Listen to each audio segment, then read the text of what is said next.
Isang napakalalim na butas ang natuklasan sa gitna ng isang desyertong walang tao. Ayon sa mga eksperto, walang sino mang nakakaalam kung gaano ito kalalim, kaya nagsagawa sila ng pag-aaral. Gumamit sila ng high-tech na kamera na may kasamang audio recorder.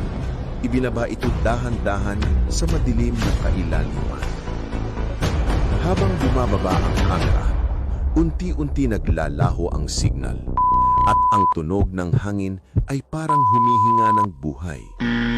Lahat ay tahimik, nakatutok sa monitor, hanggang sa biglang may narinig silang tunog. Kailan ako maghihintay na parang walang palit sa'yo.